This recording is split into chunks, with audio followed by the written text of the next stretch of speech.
Jefferson climbs the ladder. Oh my goodness! Come on!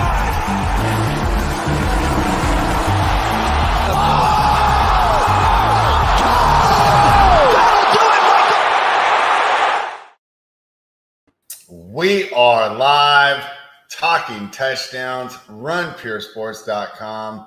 And it is time. We're only a month away. That means our division previews begin. Last year, Tyler, we had a great time.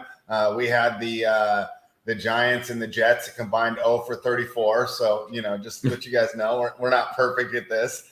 Don't forget to add Chicago in there. We didn't have Chicago winning until like week 10, and would they win their first 2 of 3 games?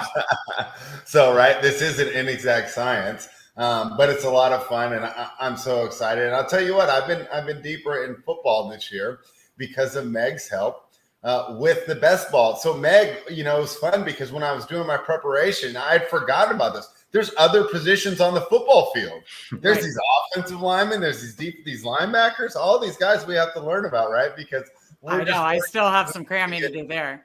Yeah, so who's going to get the target shares? But Meg.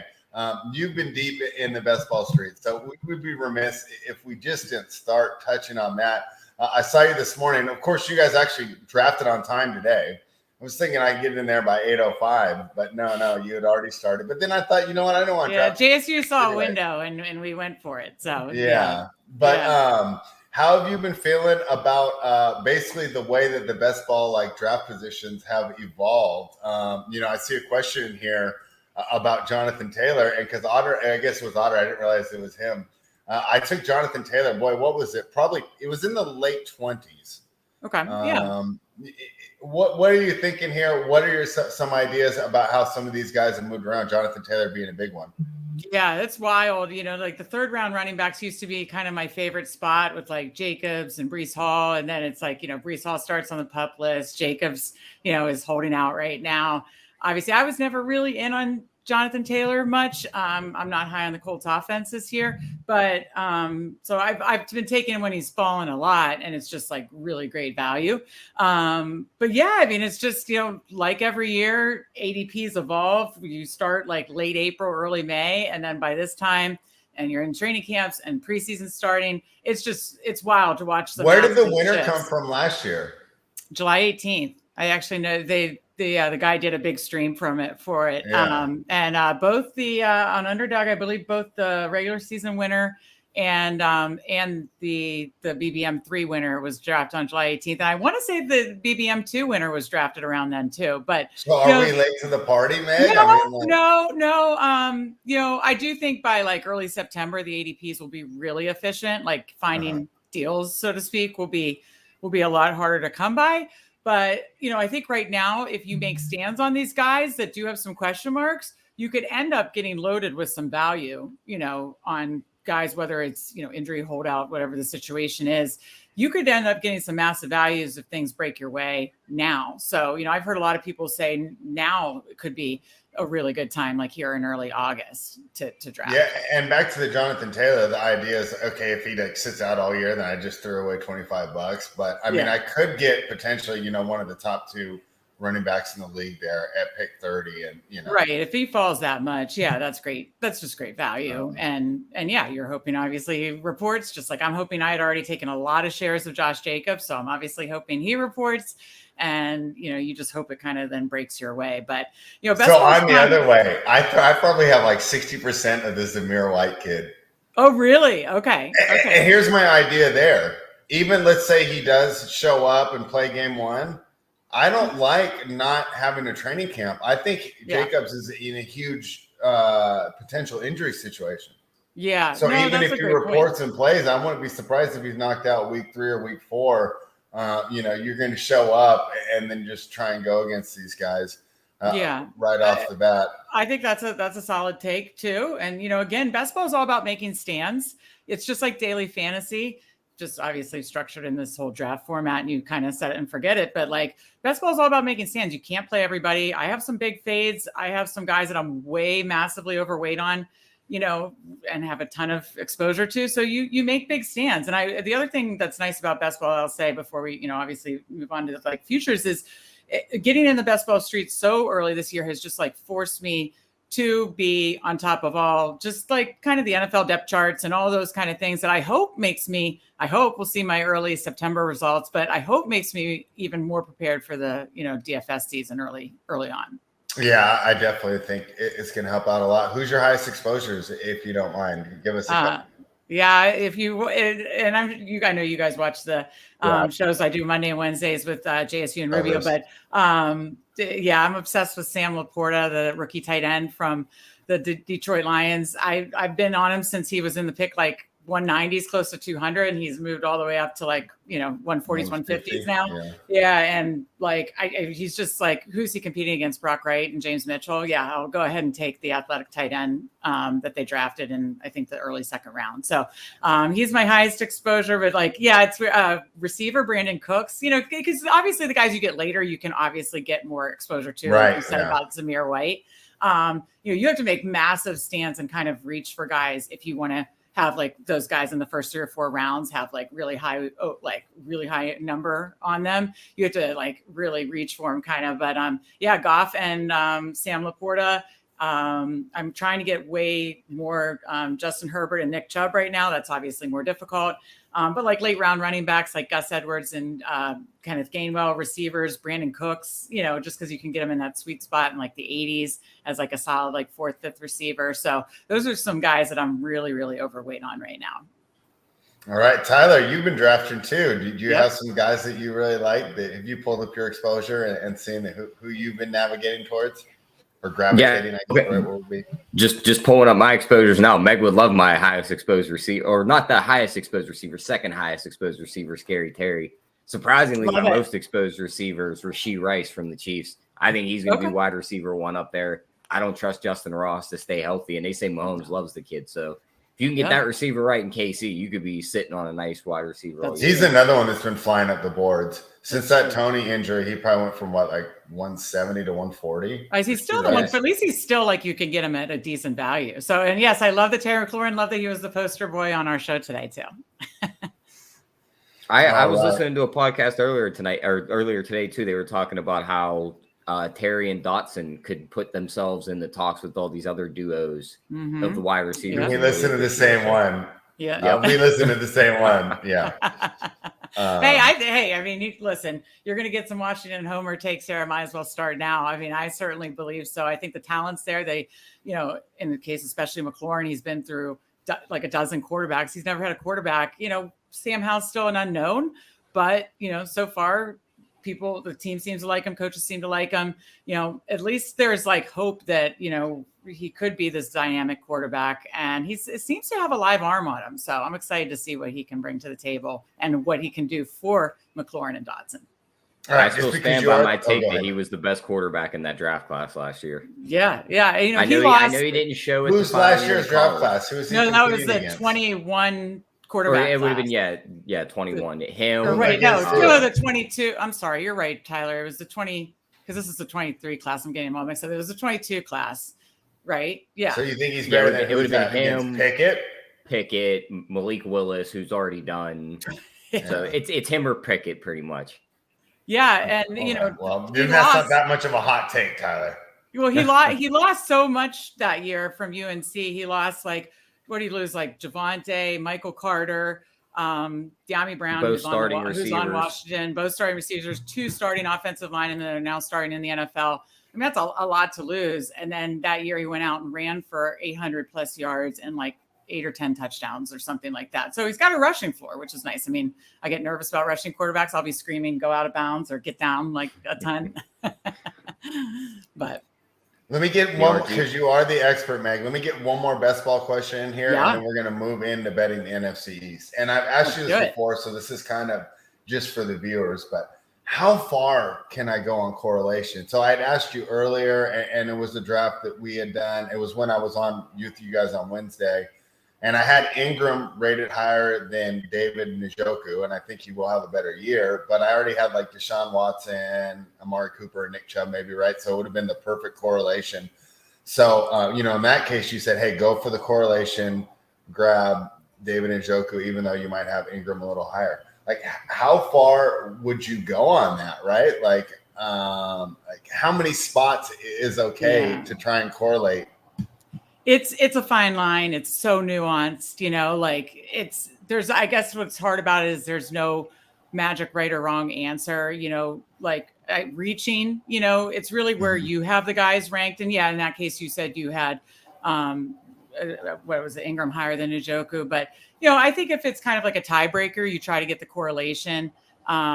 So I kind of think of it that way. If it's a tiebreaker, try to get the correlation. If you have a guy ranked higher, like I have Sam Laporta ranked higher than a lot of those tight ends in like the 140s or something like that, then it's fine. I don't mind then if I have a Goff or a Dallas stack or something like that to go get him and reach for him because, I have him ranked high anyways. I think he's going to outperform at ADP anyways. At the end of the day, he just needs to outperform that like tight end ranking, like tight end 12 or whatever, or that, ADP ranking. At the end of the day, if he's outperforming that, it was the right decision to correlate. So it's very nuanced. There's no like magic right answer to it. I'd say don't ever go overboard with it, but I do like to use it because I think it can be an effective tool. All right, Tyler, any other best ball thoughts before we dive in here to the NFC East? No, I think we touched on a lot of the best ball takes. And they do the show, what is it, every Monday and every Wednesday at 11 a.m. So they touch on it so much. Yep. Yeah. So obviously that's a lot of fun. You can get in there. You can draft with them. You get I haven't heard of a 1-star draft yet, right? 2 to 4 stars, maybe 5 stars. We haven't gotten a 5-star. If you draft Anthony Richardson, Meg will give you 2 stars, no matter what. Probably. I mean, when Anthony Richardson goes off the board, the whole place. Yeah, I'm not a fan of that. I'll dock you on that one. But Tyler said it's his mission to get a 5-star from us. We're tough. I'm like the Paula of the crew. I try to be nice, but no. Yeah, you are the nicest one. No, I try to be the Paula Abdul of the like if it was like American Idol rankings, So I try to be nice, but yeah. Anyways, it's fun. It's fun. We give a little rankings. We could kind of go through the drafts afterwards, so it's a good time. All right, well, let's dive into the NFC East. And, of course, we will get to your Commanders, and we'll see how much longer they stay the Commanders. That's something fun you can bet on. Yeah, I bet 1 year. I think the owners know that the fans hate it. So I wouldn't. It's pretty bad. I wouldn't. First of all, you can't have multiple Commanders here, right? Like, you wouldn't walk into a military base and be like, take me to your Commanders. Well, that's true. You would say, take me to your commanding officer. Oh, there's one of them. There's one commander. Okay. The Philadelphia Eagles. All right, over 11. I'm on Bookmaker right now, minus 137. I'm going to pull up Bet Online because I think they have some more fun stuff here. So we were high on the Philadelphia Eagles last year, Tyler, but everybody was, right? We weren't – we talk about taking a stand, right? This was very in line with the industry. One of the reasons, though, and I think you do have it pulled up, right, is we like to kind of go over the schedules and talk about them, right? That Eagles schedule is one of the easiest schedules we had ever seen. So, obviously, they rock with the early schedule, but then they also get it done in the playoffs. But, hey, let's talk about that playoff run, right? I was going to say, that wasn't a really tough gauntlet of a playoff run there. Who is the first team they beat? The Giants? Okay, yeah. Who really kind of outperformed this year, right? They got off to a hot start. Last year, they got off to a hot start. And then they played the Niners with no quarterbacks. And it's so fun for me here living in Northern California. All the Niners fans that think that they would have won that game if they had that quarterback. I don't think so. I was on the Eagles. I mean, let's be honest about that game.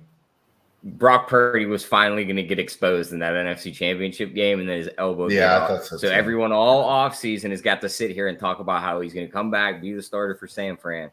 When by week 6, the guy will be benched, and they'll be trying to run this quarterback carousel again. Hey, they play it well. I mean, I've been drafting Purdy. I forget what week they play, but they play this season, so we'll get our answered if everybody's healthy.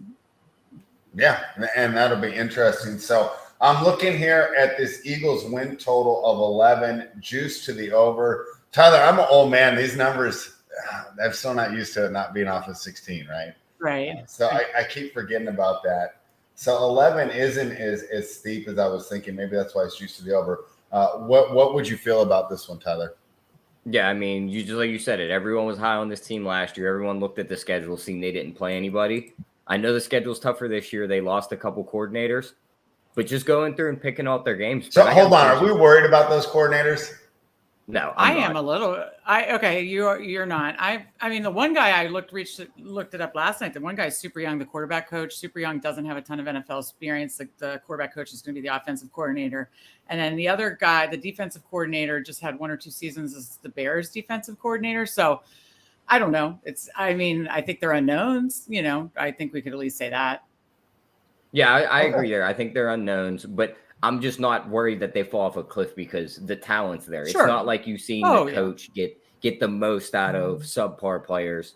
Like the defense is stacked. It looks like a Georgia Bulldogs defense. You could basically call them the Philadelphia Bulldogs. I think any 3 of us could coach that defense to a good season. And then the offense, it's going to run itself through Hurts. The offensive line is still tough. He's going to be able to run the ball. He'll find these receivers that'll get open. So I think they're going to finish above that 11.5 win spread. I think they win the division again. And to be honest with you, when you look around the NFC, I think there's maybe 1 or 2 teams that can contend with them. I think they just kind of cruise right back. And I think the only thing that stops them is injuries. If they start getting bitten by the injury bug, that's the only way I think that they don't make it again this year. And they do have a running quarterback, so that could be an issue. Meg, your thoughts? The Eagles sitting at 11 wins. I'm a known Eagles hater. And so, I probably, don't want to project my biases. What I'll say is if we just want to have like a fun, like point counterpoint to Tyler's points, I get every point that Tyler said. This is like one of the most talented rosters in the NFL. And their head coach, I may have concern about the coordinators. Their head coach is a very good head coach. So, I fully agree with that. But if we want to just like give some counterpoints to it, first of all, the NFC East, for whatever reason, has had more parity than any other division. There's been not a repeat NFC East winner since 2004, whatever that is. It's just, I guess we've just stayed a little closer together. Maybe this is the time where Eagles become a true dynasty and dust every stall behind and stuff. But that has been an interesting little fact that I'm sure you'll hear people talk about during the season. They did go from the league's easiest schedule to now the league's hardest schedule based on last year's record. If you go to CBS Sports, that was released right after the schedule release, it ranked the easiest to hardest schedules based on last year's winning percentage, and they have the most difficult. So they're going from the easiest to the most difficult.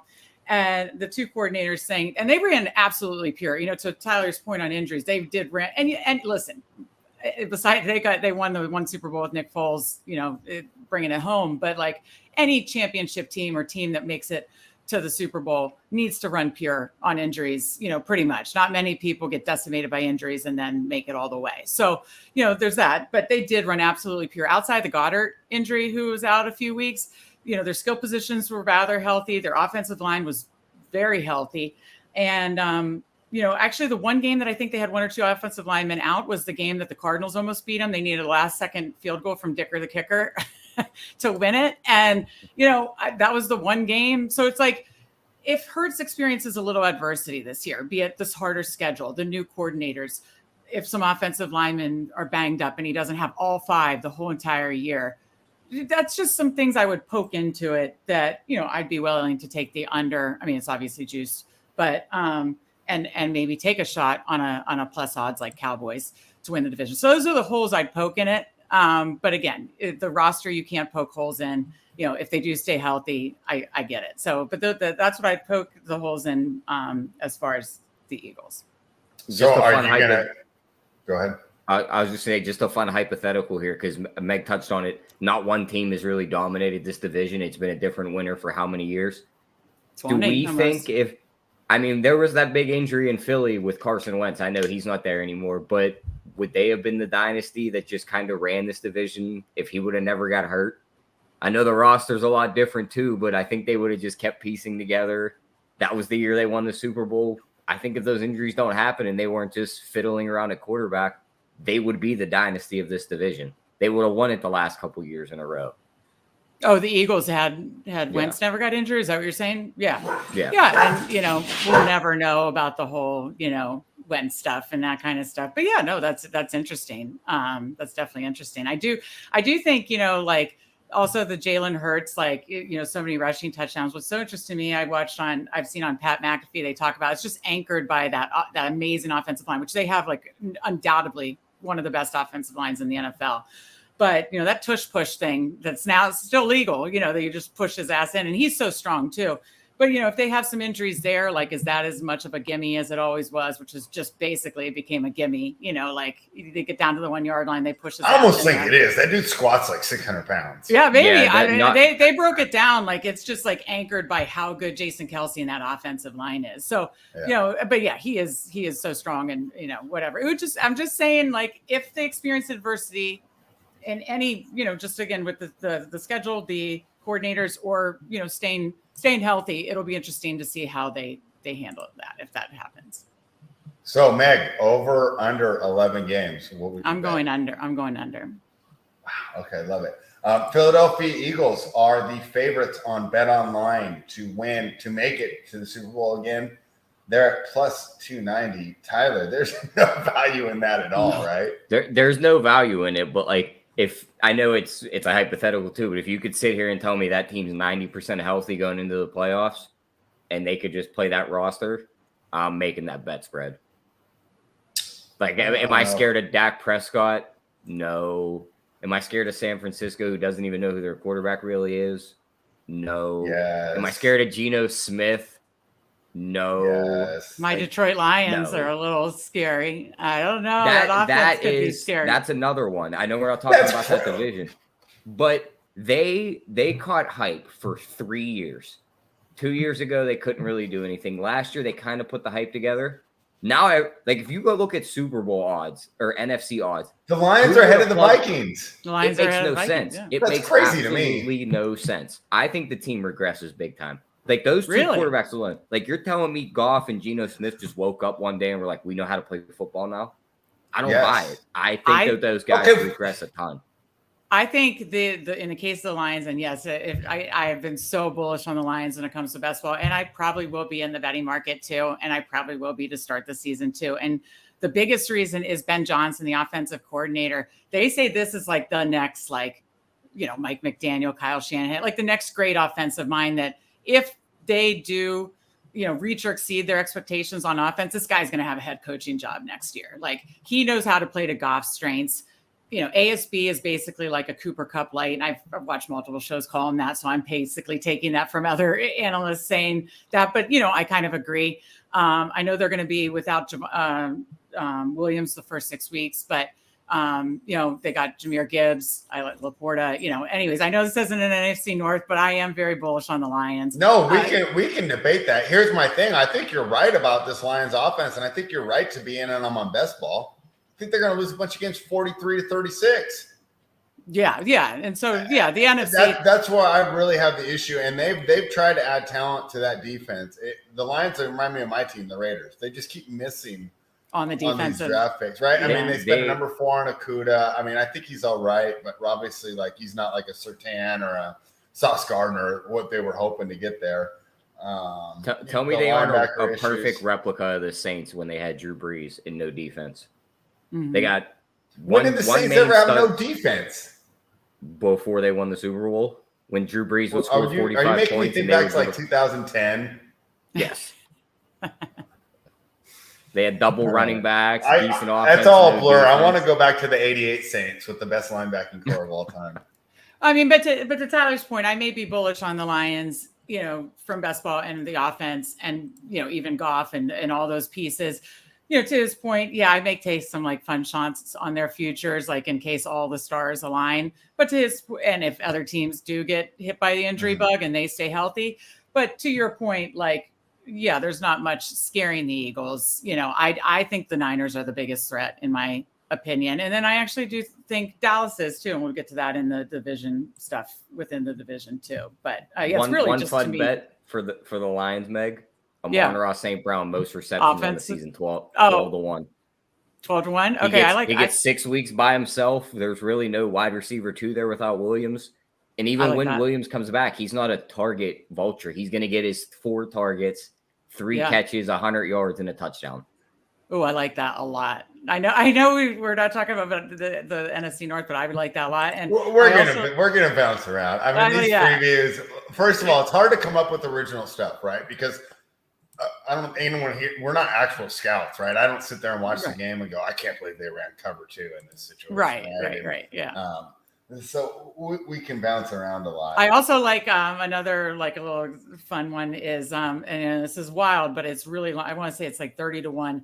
Amon-Ra St. Brown Offensive Player of the Year. If he has like just a Cooper Cup massive massive like Cooper Cup breakout season where we know he's good, we know he's great, but if he just massively exceeds expectations, carries this team. My worry on that is Goff outdoors, but once you get into those, there's not many Goff outdoors. There's not. He has like 10 dome games or something. I looked it up for the basketball purposes. They have like something like 10 dome. I mean, obviously all their home games are dome. And then they have a couple others, I believe. And then they have a couple other like warm weather games that are just set up for like not much of Goff in the cold, kind of. Yeah, because Goff's a California kid like me. We do not like the cold. Right. 105, I'm fine. Like with this global warming, I'm fine with it. I'm sweating. It's great. Yeah, we don't deal well with cold. Tyler, here's a fun one. Most QB yards for the 2023 regular season on Bet Online. Justin Fields, number 1 at plus 140. Lamar, number 2 at plus 275. Jalen Hurts sitting here at number 3, plus 375. What do you think of Hurts having the most rushing yards? I don't hate it. My worry, though, is they know the injuries weren't as big last year.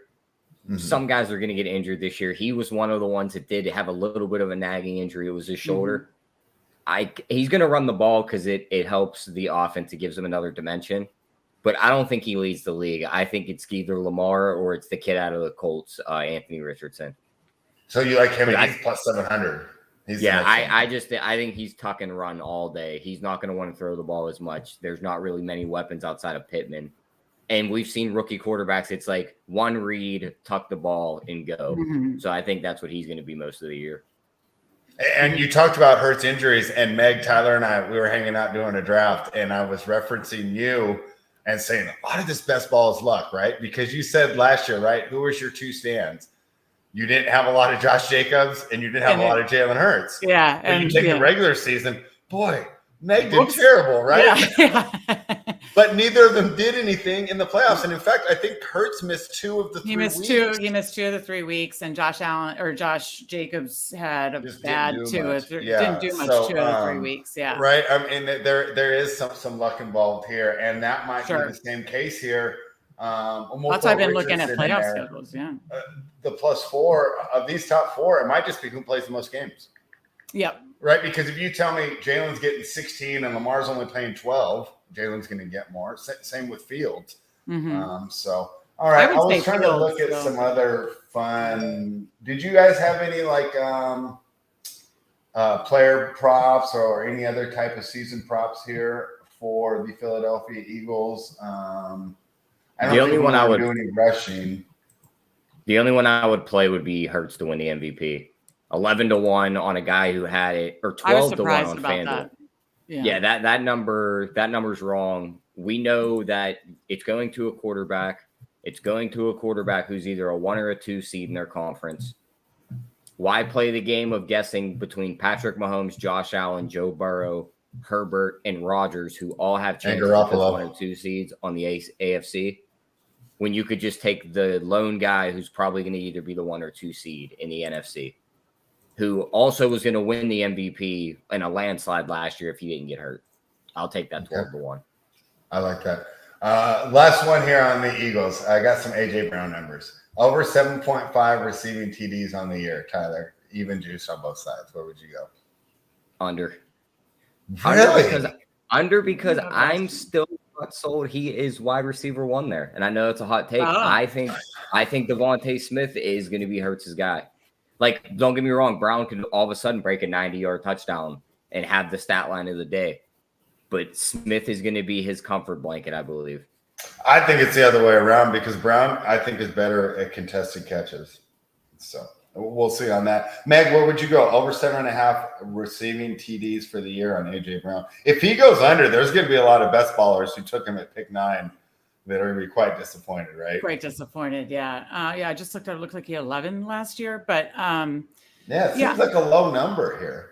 Yeah, that seems a little too low. I mean, I listen. I agree that it's like very much a more so 1A, 1B, or if you want to debate it, I agree with Tyler on that. That Devonta Smith is a really good receiver, and they are both like Hurts's weapons, and but I think it's 1A, 1B kind of, and but I just think that number's a little too low. So I'd go over on that. Would you go the opposite on Devonta Smith, Tyler? I'll scroll down and see him if he's on. If his over sitting around like 4.5, somewhere in there, yeah, give me the over there.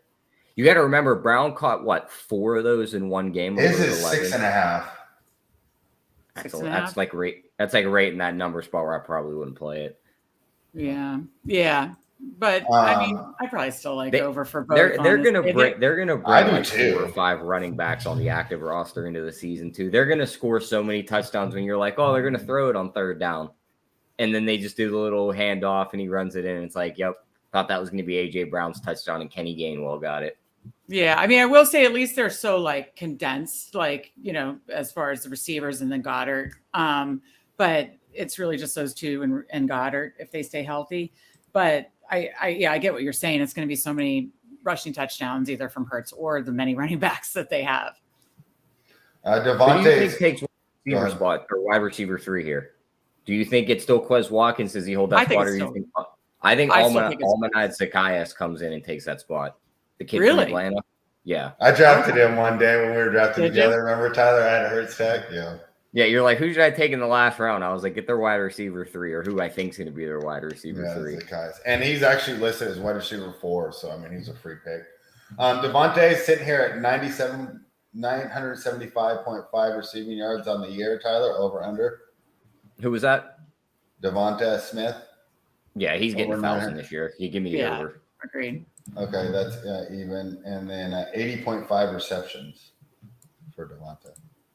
I'd have to look more into the reception numbers and see his targets exactly, but I would lean towards the over there. And are you going under on AJ? So AJ's on those numbers are 1,100 for receiving yards, but only 75.5 receptions. I'm probably just staying away from those. I mean, dude, they're basically telling you right there he's going to be less catches, more big plays. Could he do it? Yes, but I'm just not going to get in front of that. Yeah. Okay. All right. Anything else about the Eagles, Meg, before we move on? No, and I just wanted to point out, like, just so I don't sound like a true like Eagles hater and stuff like that. But you are a true Eagles hater, so just embrace it. Just own it. Yeah. But it's also like your betting style with futures, right? Like, I mean, I have smaller units, so I like to kind of take long shots on a lot of stuff. So that's why I'm not going to like attack, I'm going to pick my spots where I can kind of probably get some better odds on stuff. So that's why, but we're going through it and I'm giving you my honest opinion, but that's another reason I'm not just hammering all the Eagles stuff. Cause I'm not getting the kind of the odds I want for the kind of unit sizes I put down. So it all kind of goes to your betting style and stuff like that too, when it comes to futures. Did you want to go over the schedule, Tyler, or do you want to move on to the Cowboys? Just before we move on to the Cowboys, which game's the first game they lose is the real question here. Let's go. Let's go over the schedule. It starts easy. It's the middle. At New England week 1. That's probably an easy win. Back up the Brinks truck week 2. I think there's going to be a lot of people disappointed on their Philly stacks in best ball in week 1. I mean, I could see that, but I think it's going to be low scoring. They'll grind out that win. Yeah. Oh, but I definitely think, like you said, I think they win easily against the Patriots.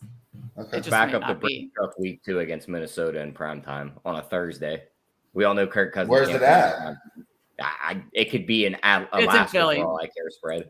Which that was like last year. It was like in Philly early in the season. It was either Thursday or Monday night, and they just destroyed the Vikings. Yeah, they're going to pound them again. Brutal to watch, yeah. Then at Tampa, that's probably another win. Then home against Washington. Yeah, home against Washington, which could get dicey. At the Rams. I don't think the Rams have anything for them. I think that's the game Stafford goes down to. They're just going to kill him. That could be like a letdown spot, though. Let's say they're 4-0 rolling into Los Angeles. I think the Jets is your. That's a letdown. cross I think country. the Jets is the first loss. They lose Jets, in New York. The Jets is where they run into a defense that They're can not gonna actually lose just to put the up Jets. a wall. They're not going to lose to the Jets. I think they lose to the Jets, and I think that middle stretch is where it gets rough. They've got Jets, coming Dolphins. off the bye. Yeah. Oh, is that after the bye? Well, off the bye is when it gets very hard. You're going a few weeks early with the Jets, Miami, Washington, Dallas, but then they hit that bye week. When they come out of the bye week, it goes Kansas City, Buffalo, San Francisco, Dallas, Seattle, the Giants. Yeah. So that's the test. Yeah, their beginning of the schedule is easy. It's going to be like, oh, again, the Eagles, and then it'll be 4-0, 5-0, but like then it gets hard in the middle there. That's when we'll see the true test. So, Tyler, do you remember last year when we were doing the power rankings, and mine's so statistically based on point differential? And remember, it was just like, we couldn't even do it because they were winning by like 30 points. So like it had them like 16 points better than an average. The team. power rankings went from 2 to 32. They didn't. And anyone who played against the Eagles was like really like way lower than they should be. So. Yep. I know Kay Reed and the Chaz, an Eagles fan. I'm sorry. Don't hate me. I'm so sorry. Don't apologize, Meg. You're sitting there with Commander/football team gear in the background. We expect it. Old Washington shirts. Yeah. Yeah. We got to get this Paula Abdul out of you. You don't have to be the nice one on the panel every single time, right? Did you sign the petition to change the name back, Meg? They said they had like 20,000 signatures to go back to the Redskins. Will. Show me where to sign. Oh, just to get it back to the Redskins. I mean, I know that's not going to happen. That's not going to happen. I know it's not going to happen. I mean, in the privacy of my own home, I still say Redskins, but hopefully they pick up. Don't say you didn't say it on a stream. You kind of ruined the privacy. Or on a stream, just kidding.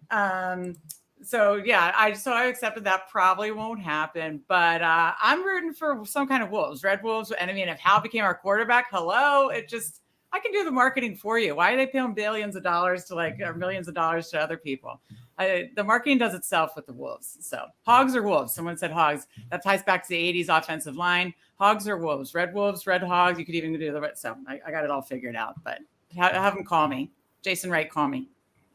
All right. If Meg's phone rings, we'll know what happened there. Let's move on to one of the most polarizing teams in the league. So it's weird. I don't really hate them, because there's like 3 teams that everybody hates, right? In baseball, it's the Yankees. In basketball, it's the Lakers. And in football, it's the Cowboys, right? Because they seem to just have fans everywhere, and they're really loud when they're winning. But, no Cowboys hatred here. I'll save all that for the Yankees and the Lakers. Their total over-under is over 10, slightly juiced to the over. I'm seeing a minus 125 to the over. Under is plus 105. Tyler, let's start with you. Right now, there's no Ezekiel Elliott, but really not a lot of turnover for this team, right? They're bringing the same guys back, and they had a fairly successful season last year.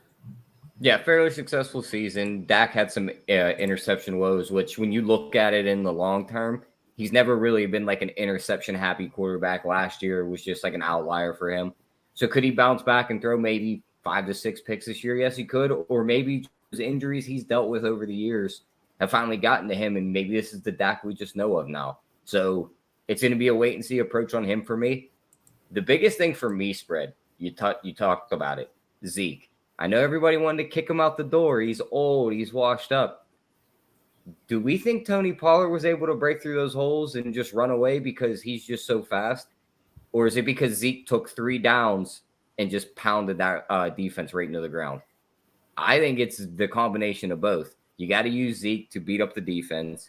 You got to use Pollard to use the speed. And Mike McCarthy's making comments. So you don't think Deuce Vaughn is going to beat up the defenses in the same way that not when he's about as big as me, Spread. He's gonna have some nice plays, but I just don't see it. Pollard, I don't think could be a bell cow. You need to get somebody else in there. And with Kellen Moore gone, McCarthy's made the comment. He's calling the plays now. He said he wants to run the damn ball more. You're going to hurt your only running back in Tony Pollard doing that. They need to re-sign Zeke on a short deal, get him back in that locker room, or I just don't see it this year. But I do think, just looking through their schedule, they're going to clear that win total. It's the NFC. They have an easier schedule. They almost have the schedule that the Eagles had last year when you look at it. Their schedule's very easy. They're not going to play many good quarterbacks. And really, the only big games they have are against the Eagles. So I could see them going 11-6, getting into the playoffs, and possibly playing in the NFC Championship game. But I can't see them winning a Super Bowl. If they snuck their way in, they're getting pounded by whoever comes out of the AFC. All right. Meg, your thoughts there on the lovable Dallas Cowboys that everybody loves so much. Yeah, as a Washington fan, can't really love them either. The NBD, never been to Dallas. There's so many fans that literally Dallas fans have never been to Dallas, can't find Dallas on a map. So I think that's hysterical as a Washington fan. But with that said, I'm bullish on the team, bullish on the offense, bullish on Dak, have been obviously through best ball season. I think Brandon Cooks is a huge upgrade, as wide receiver 2 to that offense. Pollard is explosive. I 100% agree with Tyler that I think they are going to bring Zeke back. I've been thinking this whole time. I'm shocked it hasn't happened yet. I think it's the wise thing to do. So less than 10% of Tony Pollard is going to be okay? Because I've been passing him over. I like the other guys in that range better. I think I'd rather take a stab on JT.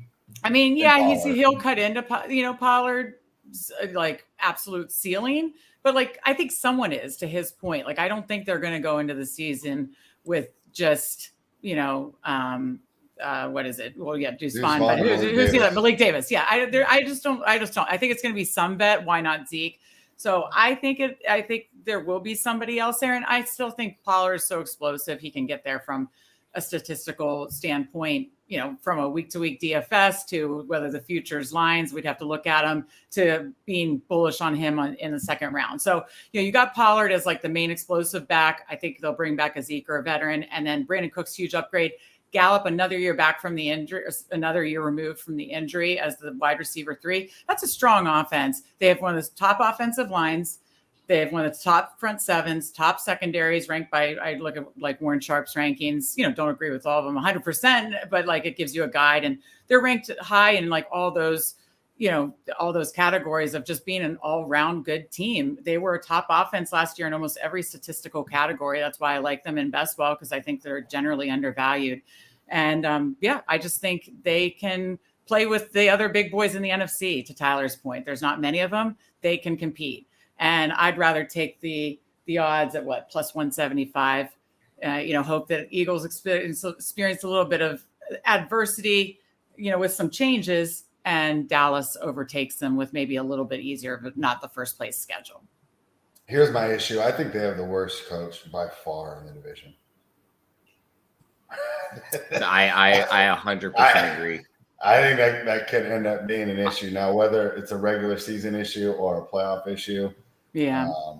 It's so funny when you talk about them having a top front seven. I think that Michael Parsons completely makes that. And if we were, if we're doing rankings and we know that Michael Parsons is out for the week, I'm downgrading that defense 5 points. I mean, that's how much he means. How surprised would we be if wild card weekend Dallas plays, just say, a Green Bay led by a defense that just brought them here?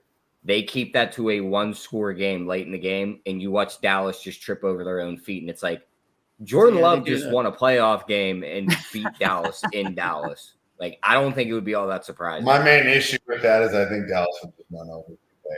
That's a bad one. Give me someone else there. Give me a Detroit 49ers or just anybody that can keep a game close with them. I think they're just always in trouble because Mike McCarthy's going to make a bad decision late in the game. And Dak hasn't shown, right? He's not the second coming to Joe Montana either. Yeah, the next level clutch, Yeah, I get that. Those are all good points. They need to walk over every team they play to just be the dominant force to win the Super Bowl, and I don't see them doing that. All right, let's go a little bit into some best ball here, right? With some of these props here, because I think they correlate. CD Lamb is also sitting at 7.5 for CBTDs. Boy, it's going 11, and it's only CD Lamb at 7.5. What do you think, Meg? Is he going to go over that? That's tough with the competition of Brandon Cooks and, maybe Pollard gained some more touchdowns. I'd say that would be one I probably no love for Michael Gallup.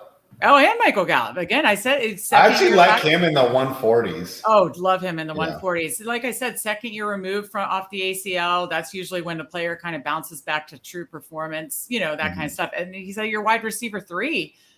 You've got Gallup, you've got Cooks, and then a lot of people like Ferguson to really truly fill in for the Schultz role.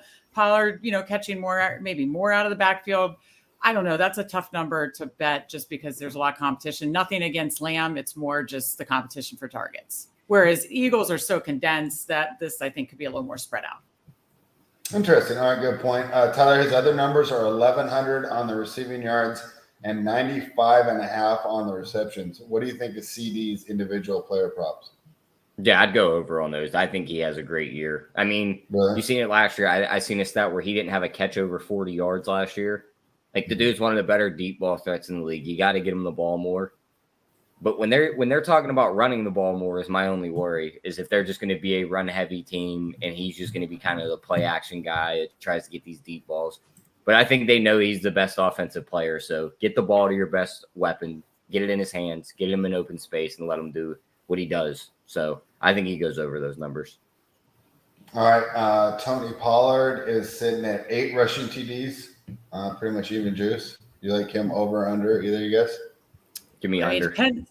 I was to say it depends if it's Zeke that comes back. I'd say maybe you said for rushing TDs only, right? Yeah, rushing TDs. Rushing receiving, I like definitely a lot more. Rushing only, if like a Zeke comes back, that would make me pretty nervous. I'm just trying to pull up what he got last year. And the one thing that none of us have talked about with Pollard and his explosiveness, the dude's leg was snapped in 2 at the end of last season. That explosiveness might be gone. Like, we might watch him step out on the field and he looks like J.K. Dobbins. It's like, oh, you used to be fast and be able to run away from guys, and now they're keeping up with you. But his injury wasn't nearly as bad as Dobbins, because I just listened to him. I think Dobbins tore his ACL and Pollard fractured his fibula. So, I mean, they're both bad. Yeah, I listened to like one of those like doctor type shows, recently, and there was definitely less concern about him than some other guys, just of what they're coming back from or the details of the severity. But yeah, anytime a guy's coming back from injury, it's concerned about when will they be who they were type deal, Pollard's rushing yard total set at 950. Under. I'm just banking on somebody's got to show up into that running back room to use his load. He can't take a full workload. I mean, he still got 1,000 though last year, even with Zeke really as like the main plotter. So if he can stay healthy, I'd say over, but. All right. Well, there we have it. Any more hot Dallas takes? No, I'm bullish on the offense and not worried about the Mike McCarthy thing. Don't think they'll like go against what has been working for them. Dak has, and I know people have polarizing opinions about Dak, but again, this has been a top offense. Is there? Where are the polarizing opinions? Some people don't think Dak sucks or think Dak, I've heard Dak sucks or I think he sucks when you're comparing him to the top quarterbacks. And the thing is, you're paying him like Patrick Mahomes, you're paying him like Josh Allen, but he's clearly a tier below. He's definitely a tier below, absolutely. But he's also disrespected, I think, in the best ball market. He's being drafted as like QB 12 or something like that. Is the idea though that he's not going to get very many rushing yards at all? Maybe. Right, or Anthony, like Justin Fields. Go ahead. He's going to get rushing yards. He's not going to get you 100 of them like these running quarterbacks are. But like, if Dak runs for 30 yards and maybe a touchdown, like you'd be happy with that. Oh yeah. He doesn't have the floor ceiling combo that these rushing quarterbacks have from like the fantasy best ball type stuff. I get it, but I also do think he's still one of the more talented like quarterbacks in the league. I think the quarterback talent has gone down over the years. I think that's why offensive scoring has gone down over the years. Like we don't have as many stud. We lost a lot of good men out there. No, we literally lost a lot of good quarterbacks in retirement, over the last 5 years. And I don't think they've been equally replaced by guys in the draft. And so therefore we have less overall quarterback talent than we did, say 5, 6, 7 years ago. Really? Interesting. Yeah. Think of everybody who's retired. I agree with that. The Mannings, Rivers, Breeze. They're not replacing at the same rate. Just run down the names he was about to give you. Like if you list the names and it's like, all right, give me his replacement. Like you're maybe replacing like 3 of those guys. Okay. Brady, Mahomes. That's one. Okay. I'm going back like 5 to 7 years. I'm saying both Mannings, Brady, Roethlisberger, Breeze, Phillip Rivers was an excellent quarterback / fantasy quarterback. Matt Ryan when he played in Atlanta. Like there's just all these guys. Yeah. There's a lot of guys that. Yeah, I mean, if we could really think about it, we'd probably get to 10, and there are not 10. Justin Herbert, Patrick Mahomes. There aren't. That have replaced these guys in the last 7 years. We're going to come back to that. I don't know if I agree. I'll get it out and I'll look at retirement. I think you should get to the end of that list. Like you're trying to tell me Mac Jones is Ben Roethlisberger, and there's no way in hell that would never say that. That's ridiculous. That is absolutely ridiculous. I mean, just look at the list of how we're going. Like, who's going to be his replacement? Like, are you going to tell me Anthony Richardson is the next Ben Roethlisberger? The dude can't even shoot an RPG into the side of the wall 6 feet away from him. He has no accuracy. Who's going to be the new Big Ben? That's a good question. All right. Yeah. I'd love to circle back to this, Fred. I think that's why offensive scoring is down. These quarterbacks, I get passionate about this. I mean, these quarterbacks have not – we're a little devoid of overall quarterback talent. So that's why when you go through and you'll even hear it when you looked in the DFS weeks, well, this guy sucks. This guy sucks. It's like a lot of guys suck. There's just like a lot of not good quarterbacks or just average quarterbacks. And, it's very top heavy as far as the elite quarterbacks. Interesting. All right. Yeah, we'll double back to that. Anything more on the Cowboys before we move on? It feels to me like it's the same old story. Great roster, bad coach, weird owner. Can they get out of their own way on their way? Right? Can they get out of their own way? Yeah. Yeah, I just feel like that's always the biggest question with Dallas. Can they get out of their own way? Goff or Dak here? I like Prescott more, but I think that's fair. I'm taking Dak.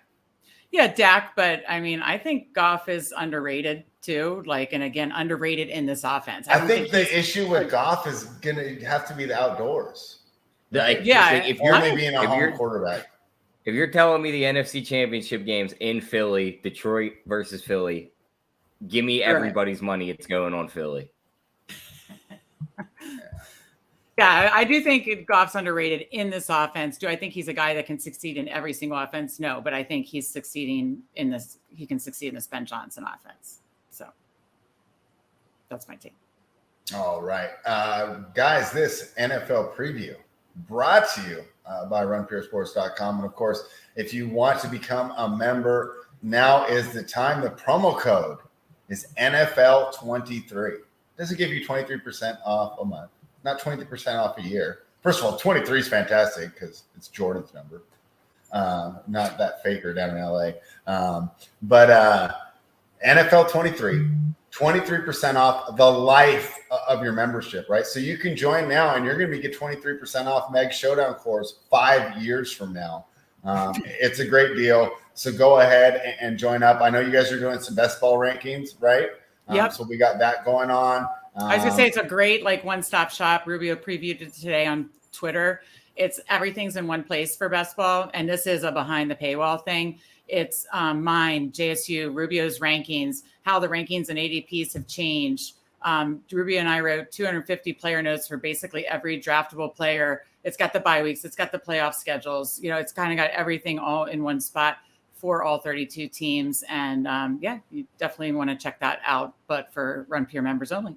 Yeah, NFL 23. So you can find out why Meg has Sam Laporta at number 5, right behind Travis Kelce. TE2 next year. But no, hey, join, become a member. We've had a great time betting their baseball all summer. Tyler and I will be back with the NFL playbook, which, we usually put out early in the week because, boy, Tyler, a lot of times if you waited till the end of the week to bet those numbers, they were gone.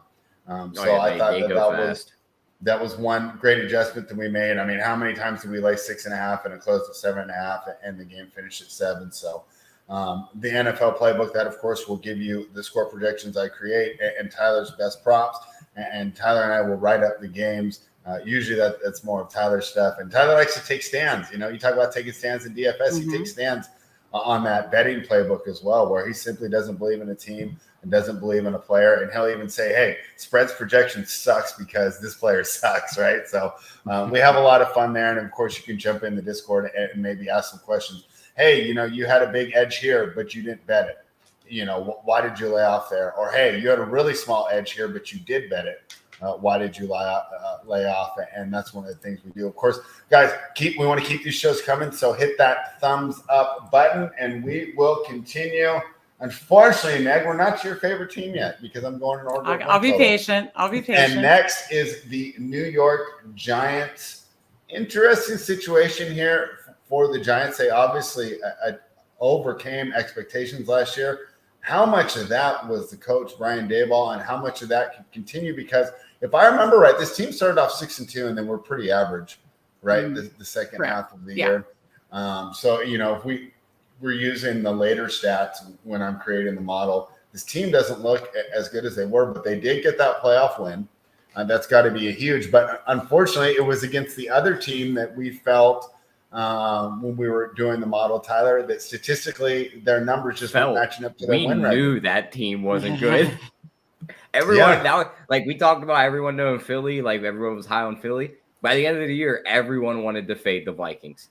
Even Vikings fans wanted to fade the Vikings at the end of the year. Yeah, you started looking at their actual stats. I mean, their defense was in the bottom 10. Their yards per play wasn't that high. They were just talk about running pure, right? The Justin Jefferson. Were they 11-0 in one-score games? Yeah, I mean, I just looked it up. I looked it up before the show. Giants were 8-4-1 in one-score games.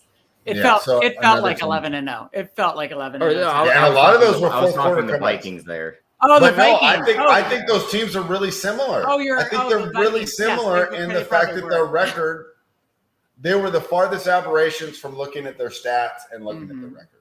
Yeah. Look at my favorite team, the Raiders. You look at their stats, it told you they're going to be a crappy team, and they had a crappy record, right? The Giants and the Vikings were not that way. So, Tyler, coming off a playoff appearance, over 8 is plus 128. So the books and the market expect progression from the Giants. What do you think about that, Tyler? My first question just to you guys is where does this team get better? Well, they have like 85 slot receivers, so I don't think it's there. I mean, they have lots of options there, but I mean, they got a tight end if he stays healthy. I was gonna say if he stays healthy, Darren Waller could be an X factor. That would be the one place where you could markedly say like, okay, well, that could be a big improvement if he stays healthy, which I have concerns about. But I mean, that's anybody's going to be big. Yeah. If he stays healthy, that's what's going to open up his offense. But our guest spread, Vegas fan, we know the dude can't stay healthy. He's going to get banged up at some point this year. He always does. Saquon's not happy to start the season. I know he signed the contract and he's going to be there, but you can't tell me the dude's happy. I could see him one little nagging injury, like his ankle's bothering him. He's sitting out. He knows the money's not there. Why force and kill your body? So I think this team's going to go backwards. Like that 8, when like clicking through the schedule spread and running all the games, I have them finishing 8 and 9. So I'm leaving that win total alone. I think they can get to 8, but I don't think they make the playoffs again. I think they overachieved last year with the roster they have. The defense is still going to be good. I have zero trust in Daniel Jones. I don't think he was worth a single dollar of that $40 million a year he's getting.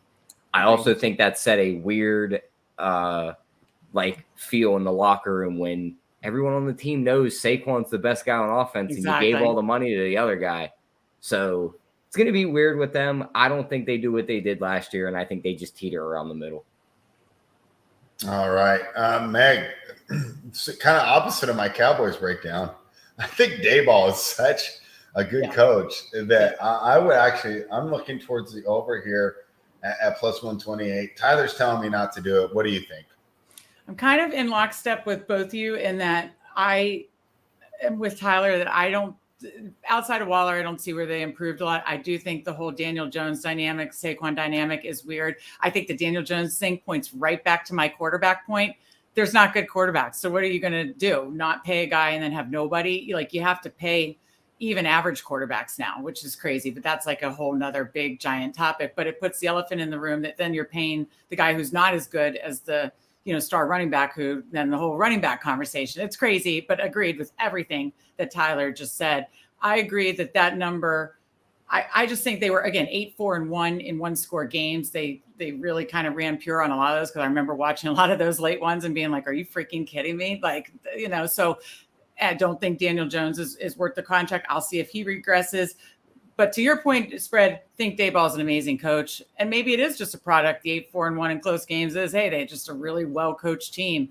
But I think they will be right around that number. So I would agree with Tyler. It's just a number to kind of stay away from, because I don't see them going back to the playoffs, but I think they could be right around that 8-win mark. Yeah, I guess I'm higher on Daniel Jones than you guys. So, I mean, from a best ball, like fantasy, he's got that rushing, floor, ceiling, nice thing. That's fine. But like he's a talented quarterback that's going to like lead me to the playoffs. I don't feel good about that. Meg's coming with the hot take.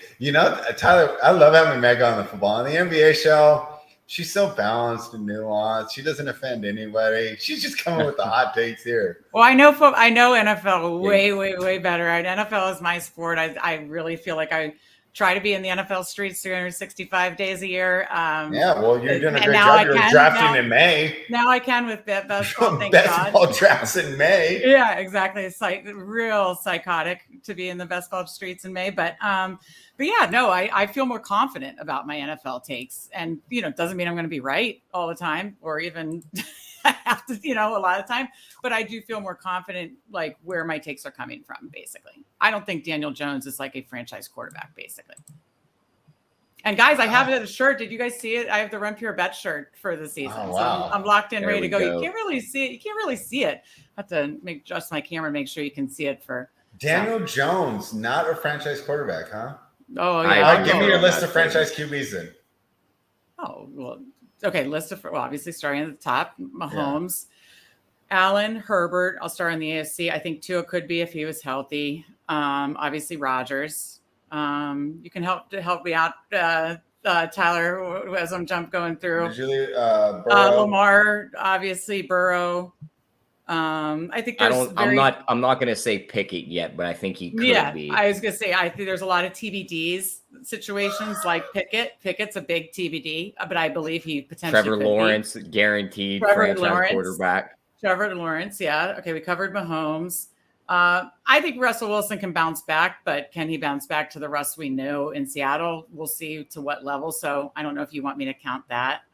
Richie Smalls touched on one we missed, Deshaun Watson. He snaps back. He's right back up into the top 5. Yeah, he snaps back. So we'll split Russ and Deshaun. We're up to 9.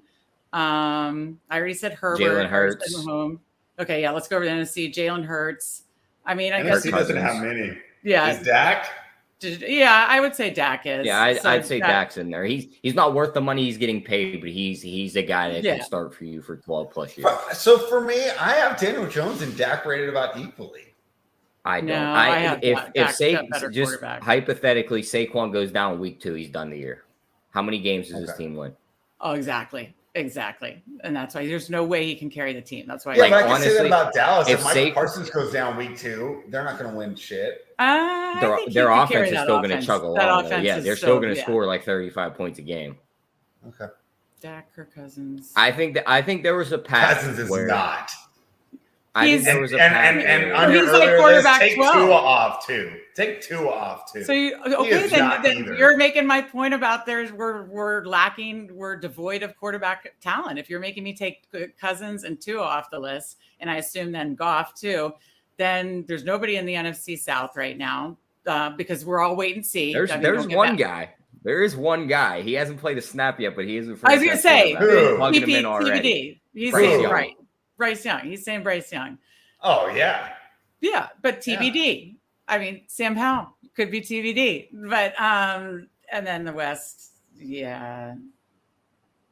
Yeah, so we're like, Purdy? we have like a dozen quarterbacks. Yeah, Purdy? Is Kyler Murray a franchise quarterback?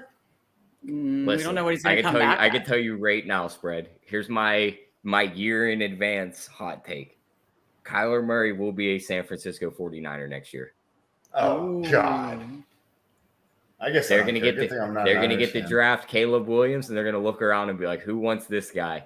And San Fran's going to be sitting there not making another Super Bowl with 3 quarterbacks in their quarterback room, and they can't figure out who they want. And they're going to go, you know what? Just give us the little short, fast guy, and we'll figure out how to make this work. For all my 49ers fans, I hope you're wrong.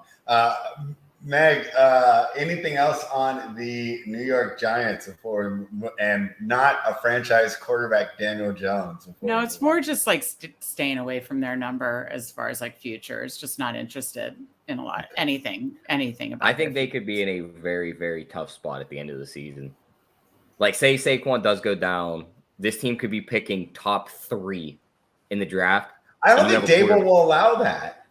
I don't. He's a good coach. I mean, he's a really good coach. He's a really good coach, but just like the one-score games. Say the one-score games flip on him. Now he's 4-8-1. Like, now your record looks a lot worse. Saquon's down. Now you're not winning games because of that. Daniel Jones isn't a guy that's going to win you games. They're picking top 3. You could have took your next quarterback right here. Instead, you're paying Daniel Jones $40+ million a year. But they have outs in the next year or two. I don't think he has a ton guaranteed for too long. I want maybe another year he's got guaranteed, but I don't think he's locked up like guaranteed money. You know, because a lot of those contracts, it's like big numbers, but like how much is actually guaranteed? I couldn't see them drafting a quarterback regardless of how the season went, though. Like they could draft first overall. I think they would do anything and everything. I think if they're first overall, they have to. If they're first overall, Daniel Jones had a terrible year. Yeah. What if he just got hurt? Like, what if they just both went down? And then it's fine. And you can tell him, hey, buddy, you weren't healthy. We got to explore our options. There'll be a competition at camp. We don't know if you're 100%. If you're first overall, you got to take quarterback. Yeah. All right. So there we have it on the New York Giants. Not big Daniel Jones fans here. I only wish Joey Work had a link right now.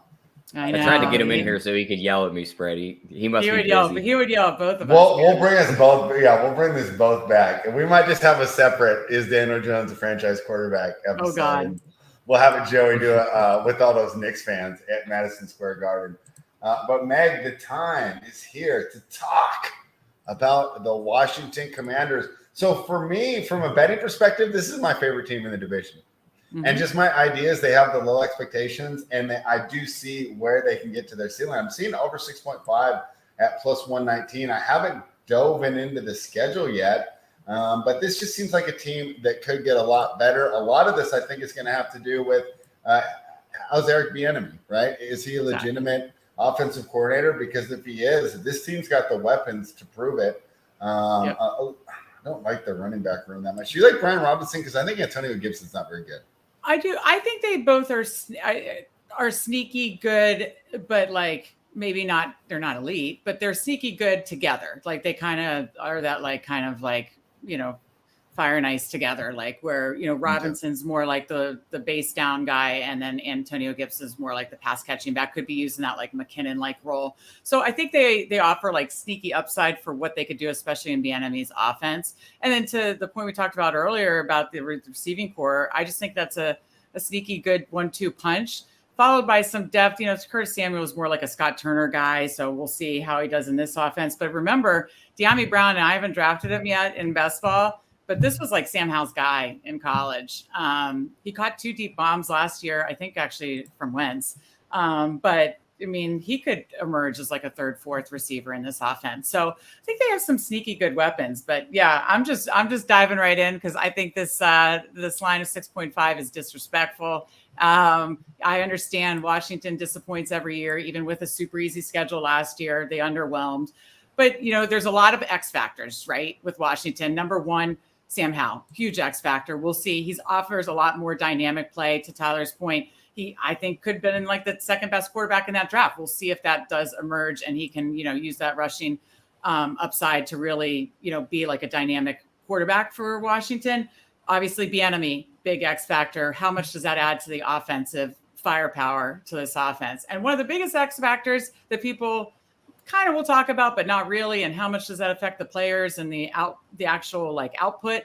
But the new ownership, like they're going to have actual home games. Like I used to go to home games; they're filled with 40+% away fans. Like that's not going to be the case anymore. People were like, really just banning Dan Snyder. I think the team and Rivera were so distracted by all the noise from the outside on the sell of the team and Snyder and all that crap. That's gone. It's like addition by subtraction. Good new owner. Obviously, not many decisions from the top are happening, but it seems like the team feels really good about that. Like a ginormous weight's been lifted off their shoulders. I think so too. Yeah. And then now you've got a fan base that's excited to go back to the stadium. It's a shitty stadium, but that'll get resolved in years to come when hopefully they move back into DC. But it's hopefully we'll have a better home field advantage, which they have not had in 20 years. So that should be interesting. And again, another little X factor, to have some home field advantage at home. So I think there's a lot of X factors to Washington. And yeah, I think they could be a lot better than what people think. I've seen some people still have them around this whole 5 to 6 win mark. And I just think that they can get over that hump and, certainly get well above that, at least in the 8 and 9 range, in my opinion. Yeah, I like the over here, Tyler. Over 6.5 plus 119. Talk to me about it. Yeah, I'm on the over here too. I got them winning 8 games. Yep. I think Howell's going to be the quarterback of their future. So do you like Howell better than Daniel Jones? Yes. I knew you were going to say that. We're talking about a guy who was projected to be the first overall pick in the draft up until all his weapons left him for the NFL a year early. And everyone had expected him to reproduce those same numbers with a bunch of new guys. Then nobody wanted anything. Where did he go? Refresh my memory. 5th round. In the draft, he went 5th round. He went to UNC. Oh, UNC, yeah. Oh, okay. Yeah, he was at UNC. He's got weapons now. He's got really good receivers in Dotson and McLaurin. He's got De'Ami Brown off the bench who could play that slot. Curtis Samuel will be running little gadget plays for him. Mm-hmm. I think Brian Robinson's a pretty good running back. I mean, the dude got shot before the season started last year. Was literally back by, weeks week before. 5? Yep. Yeah, so I'm still not going to throw him down the drain. I think he could be their running back of the future. The offensive line worries me a bit, but they should be able to hold up. That is the one Achilles heel, yeah. Now the defense is going to be a brick 5. wall. Yeah, That defense is going to be a huge problem for everybody. Every year, bro. Well, Chase Young only played 2.5 games last year. You can throw that out. They have if the defense can stay healthy, and Washington has not run pure on injuries on both sides of the ball. But if the defense can stay healthy, this is a top 5 unit. Yeah, the defense could be great if the defense could be great if they stay healthy. It really all comes down to how, and I think he's going to be able to lead this offense. In the few games we've seen him last year, he showed flashes. He'll run the ball too, so I'm fully in on him. I think they win 8 games. Don't think they make the playoffs, but just the way it all breaks for them.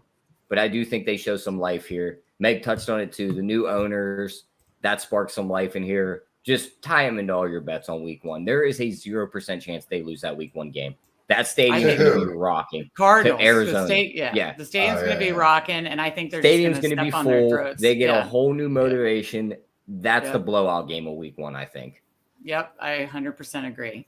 I mean, there should be a flashing thing like Homer take alert, anytime I talk about Washington. But I think that's going to be, as we listen to these previews and we're consuming other people's stuff, I think people are going to be pretty high on that week 1. And in fact, it's 5 right now. I wouldn't be surprised if it moved all the way to 7. Yeah. I mean, tell me that ain't the teaser spot of the week right there. It's -6 right now. Knock that down to a pick 'em and just ride it out. I mean, do you even need to tease it? I mean, you don't, but if you go ahead and tease the Chiefs and the Commanders and knock the Chiefs down to 0.5 point too, that's not a bad 2-team teaser in week 1. That's not bad at all. No. I mean, the NFC is so bad. If you do think Howe can outperform, if you do think it's a top 5 off defense, if you do believe in Eric Bieniemy turning this thing around and the lack of distractions, it is plus 310 to make the playoffs. That's kind of fun. I don't hate that with the new expanded playoffs. New expanded playoffs, and again, the NFC's not super competitive. So no, there's not. I mean, even looking at these teams, there's not a lot of teams I like here. I mean, it could be again last year. 3 teams. We were the odd man out in Washington. There was 3 teams from the NFC East. It could be the same thing this year. The Giants regress, right? I think the Dallas, barring quarterback injuries, Dallas and Philly make it. I got my guy Matty Ice, who's a Washington fan, so he's got my back. He likes the Commanders and the Hornets. It's got to be rough. I think the way the NFC playoff picture breaks, like after going through the season, picking all the games, how I think they play out, I think the NFC East puts 2 teams in Philly and Dallas. Okay. I think the West puts in 2 teams in San Fran and Seattle. Mm-hmm. Hot take here, but I think Green Bay takes the North and Detroit follows them in as the wild card team. And then how Carolina can you not think that Minnesota's going to make it? I got Minnesota right behind those 2, like right behind them. How? I mean, have you looked at their defense? The fact that they do you know who their defensive coordinator is? Don't care. The talent's not there. I do care, because he's a man that reminds me of Mike Tomlin. Oh, Brian you Mike Flores. Tomlin. Brian Flores. I just don't see he can get any 11 dudes to be a top defense. No. I'm so high on the Vikings. I'm just so high on the Lions, so we're each on. I know, we'll bring you back for that one. Yeah. I just don't see them having the luck they had last year. Winning all the ones. You don't need luck when you have a kick-ass coach. I also have another hot take that Justin Jefferson ain't lasting the whole year here. They're just gonna pelt him with the ball. I think he goes down at some point, and then their offense just goes. Their offense goes into shambles at that point if he goes down. Jordan Addison, known for his speed. He's gonna get great separation in one-on-ones, but if he becomes the guy getting doubled, I'm not sure he becomes that guy. Yeah, that would be a lot to ask in year 1. Yeah. I mean, that's a lot to ask any rookie in year 1. All right. Well, I have one more fun little betting deal that we need to go over here, and it's dealing with the Commanders. So I pulled up on Bet Online the name of the Washington franchise. Okay. This is fun. Right. So I told you what I think they should be. Yeah, you can just go ahead and stop me if you hear one that you like. Football team is plus 600. The Spartans. What? Come on. Plus 800. The Armada, no. Plus 1,000. To be honest, Brad, but I just got to cut off your list. They just need to call the hockey team and be like, go find a new name. Like right now. Which hockey team? The Capitals. We are stealing the Capitals. You guys need to go find a new name. I'm telling you, the Washington fans would, if we can't have Redskins, the Washington fans would want something tied to Hogs or Wolves. I'm telling you. Ask Matty. Okay, well, that's one here. Red Hogs is plus 1,000. Up here with the Magicians. What? No. Do not, Meg. Do not name yourself the Magicians. If you're naming any team the Magicians, it's got to be Vegas. No, there should be no Magicians. There should be no Magicians. Just like there should be no Commanders. That sounds like a USFL name. It's that.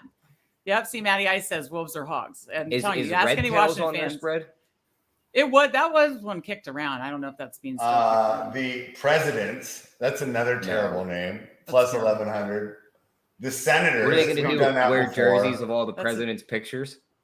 First of all, who wants to be a senator? Does anyone even like any? First of all, the only people any senators like is their own, right? And they hate the other 49 or 99 or whatever they are. Can we just talk about their jersey scheme if they were the Washington Presidents? Like, are they going to have George Washington on this shoulder pad and like Bush on their shoulder pad? Yeah, so it can't be the president. Just the Wolves, not the Red Wolves. I like the Red Wolves. That was my favorite one. Yeah, because then you can still keep that whole HTTR, thing. Yeah. Hail to the Redskins, hail to the Red Wolves, or how to the Red Wolves, how to the Red. I mean, come on, call me out. I can do this marketing. I mean, you got Sam Howell. You could play hungry like a wolf. You can have the wolf den, the wolf pack. I mean, I've got the whole marketing thing worked out. Call me. I can do the season. I'll do this in like 1 week. I got it. I love our guy Otter's suggested name, the Washington Mason-Dixon line.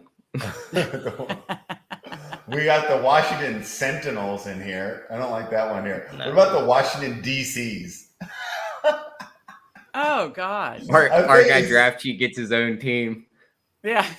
Yeah. The Ambassadors. That's a terrible name. The Defenders. That's a terrible name. That's literally the XFL name. It's the I was going to say, I've heard that name before. Yeah. The Washington Brigade. That's what Otter just said that in chat too. Yeah. And listen, I love our military, but like, it just, some of those military names sound too like generals, commanders, brigade. It sounds too USFL-ish. I'm telling you, just go with an animal. Nobody can be offended by an animal. Just go with it. Kids like animals, old people like animals. Yeah, that's like an old like World War II pilot. Like it has something to do with like an air team in the World War II. Just run the Red Tails. That's the one. You like Red Tails? I wish they had Red Wolves. You get the military history from it. You have a backbone to why you named it that team. You don't really have to change this color scheme. You just got to change logos and maybe jerseys. Yeah, you just run with it. That's better. That's better than Commanders. But I want an animal. Better than Commanders.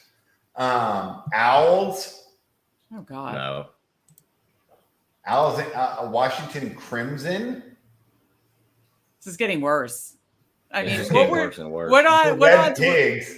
odds were? No, it'd have to be Hogs. That was the 80s offensive line. What was the Wolves? What was the odds on that? Plus 1,200. That's what it should be. It should be. I wish it was Red Wolves. So. Yeah, I like Red Wolves, and Wolves are Red Wolves. That's my Washington Wolves, Washington Red Wolves. I'm telling you, fans would be happy. And just for those who do not like the Commanders.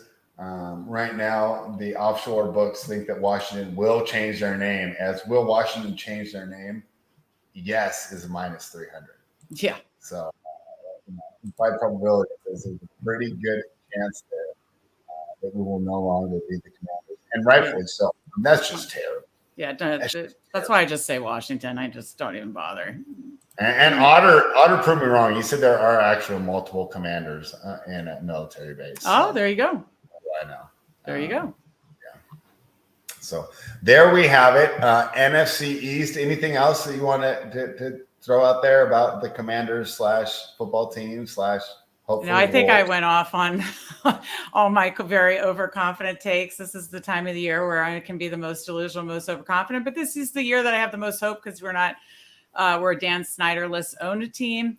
I think that is a huge addition by subtraction. It's like plus 2 games to the win total, right? Oh, it has to be. It has to be with the home field advantage, the fans, the not distractions for the coaches and players. Yeah, I think that's like, and then again, a lot of X factors with Bieniemy and how if hands goes the right way. Again, of course, if health breaks the right way and if they stay healthy, I like this team to definitely exceed expectations.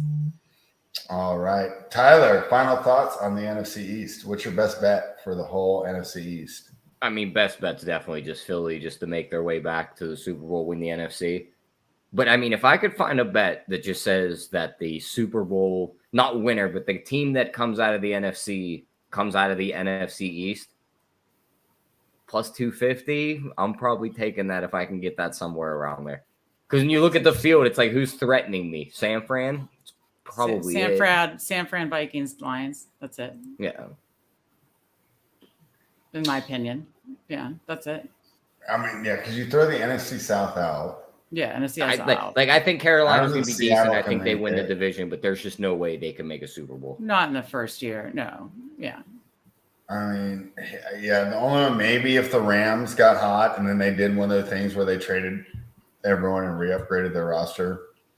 Yeah, I mean, they're trading guys like me at that point spread. Have you looked at that roster? They would just trade more picks, right?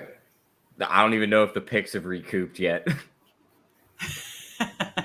They're like 5 years ahead. Like they legit, like if they wouldn't have won that Super Bowl, we would be talking about them as just being like one of the biggest dumpster fires we've ever seen before. But they won the Super Bowl, so we can't say anything about them. They got what they needed. Yeah. They literally got what they targeted, and it's like, well, we won the Super Bowl. We can care less now. Well, that's why I like Stafford Cup in the offense because the defense can be terrible. So they're just going to have to. Are they though? Like, Yeah, how are they they're so like- much worse? They're They decimated. still have Aaron Donald, the best defensive player in the That's- NFL. That's literally it. Like, that's it. Yeah. He's going to play Ramsey's 1 on gone. 11. The Ramsey safeties was are washed. gone.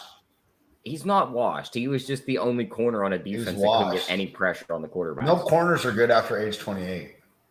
I mean, I don't know like the whole defensive roster, like from top to bottom, but I know on Sharp Football Analysis, they have the Rams ranked 32nd secondary and 31st front seven.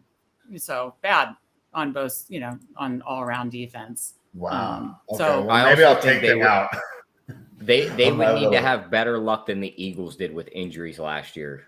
Yeah. To make it that far. Like, they are one guy at every position. The moment that guy goes down, they're dead. Yeah. All right. Yeah, maybe I'll take them out. Yeah. Gosh, another year of having a weak NFC, huh? Yeah. They need it's more gonna- good it's gonna- quarterbacks. Yeah. Yeah. Hopefully, at Oh, least my- two of these Geno two Smith guys catching coming out this slander year. here. I mean, Geno, let's talk about Geno's first, 8 years in the league spread. His own teammate broke his jaw in the locker room because that's how bad he is. Punched him Is that square in really the why? face. Is that really why? He looked at him, he said, "You suck," and punched him right in the face. Is that what the Punched him That's all really the what way to happened? Seattle. No, he did break his jaw, though. I don't know what it was over, but yeah, a teammate broke his jaw. Yeah, I remember that. Who was it? It was a receiver, wasn't it? Or a linebacker? I can't remember. I'd have to look it up. Yeah, I'm gonna. Well, this Golden is fun, Tate guys. was I like giving my bullish Washington takes. This was a good time. Yeah, and I'm actually bullish on them too. Like I said, I think they're my favorite team as far as value. My best bet would be they're over Value. 6.5. Yeah. Just because I think the other teams are kind of right on. Maybe the Eagles are just a little low. Maybe they're over 11. I think the Giants number is pretty good, and I think Dallas number is pretty good too. Yeah, that's why my favorite would be you take a shot on just the product of the NFC being bad and take the plus 310 to make the playoffs, or you just alt their wins up to 8 or something and get better odds. Yeah, 8 or 9. I think to make the playoffs, they'll need 9. I think you have to do so. 9 to make Yeah. the playoffs. So. Yeah, but either or, you're getting good odds on either. So All right, there you have it. Remember, this is brought to you by RunPureSports.com. Use that promo code NFL23 to become a member. We'll be back on Friday with JJ, and we're going to talk about my favorite team, one of the worst teams in the NFL. I mean, talk about a dumpster fire, right? They are legit that scene from Finding Nemo where the little baby fish is around all the sharks. Like, they look around and it's like, oh God, this is not Especially good. with Sean Payton in Denver now. The only hope that we really have is that the Chargers will charge her, right? I mean, I hope it. not, That's because the- I have that's a the lot only of hope. Chargers. I think they'll be fine for you in best ball, Meg. I think I hope so. we talked about earlier, a lot of 43 to 37 losses, kind of like Detroit, right? I mean, a lot of times these don't correlate to winning games. And before we bounce out spread, our guy Rance is in the chat asking any week 0 college football plays. I have no week 0 plays for you, but I got 2 futures for you. Actually 3. Clemson 16 to 1 to win it all. Clemson to make the playoffs at plus 350, and Clemson's win total over 10. They could lose 2 games and still get you that win total. The ACC is not good.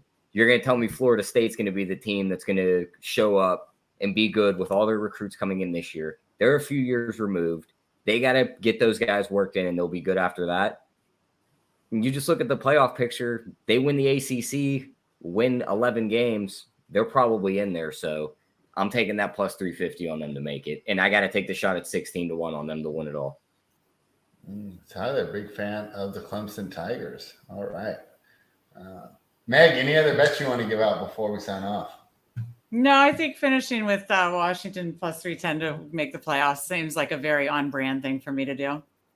Yeah, you're always, I'm surprised you didn't put together a parlay with 3-pointers made just for old time's sake, right? I will have plenty Scary of Terry, futures most receiving yards. I Washington will have makes the plenty of playoffs. future parlays. I'll probably be chatting with you guys first before I lock them in. But I mean, obviously, I know there's a lot of unders that are the sharper bet and stuff like that. But for the guys that we think are going to exceed expectations, you can parlay some of those like over whatever 1,200 yard seasons or over 10 touchdown seasons. You can parlay some of those together for some interesting little parlays. So I'm sure I'll be talking to you guys about some fun little parlays that equal my 3-point parlay. And this fall, I'd like to think of myself a bit of a touchdown whisperer. So I'd like to really go all in on some of the touchdown market this year and give some fun touchdown parlays. So excellent. Yeah, we'll be looking to do that. And of course, Meg is going to be part of the show this year. She's going to be joining us every Friday when we preview the Sunday slate.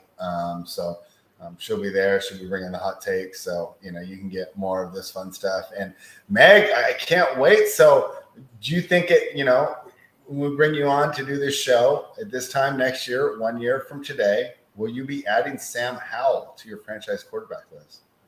Oh, I hope so. Above Daniel Jones, who's not a franchise quarterback. But Tua is? Come on.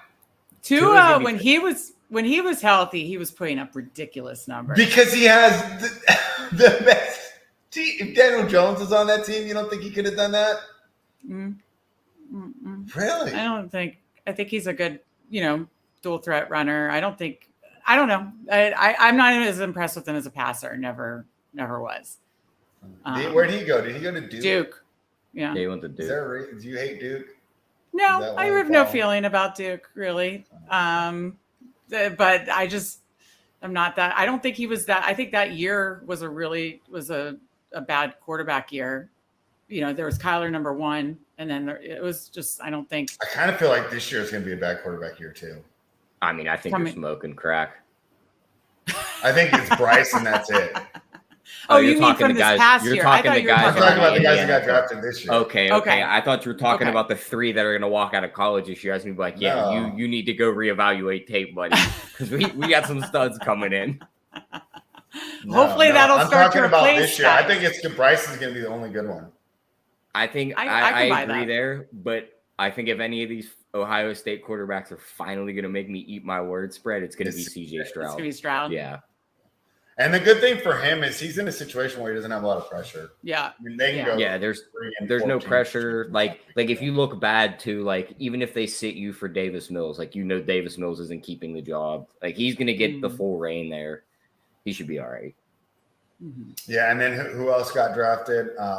Anthony Richardson. I mean, I know you're down on him this year, Meg, but I'm down on him overall. Like, I just don't see how this works. Unless it becomes one of those things where it takes time. Jalen Hurts wasn't accurate. Allen wasn't accurate. A lot of these guys weren't accurate right out of college, but then they whatever. Maybe he's one of those, but I certainly don't see it year 1. I think that those, just counting on that, right? It seems like that Jalen. Everyone goes, oh, Josh Allen got accurate. Yeah, but it's never happened before that, right? I know. It happened 2 years in a row where year 3 for Allen and Hurts then became this ginormous breakout year, much, much more accurate. Well, I don't know. I think those are outliers to your point. And then Will Levis, I'm not high on him either. I think in fact, Meg, I've been taking a lot lot of Tannehill.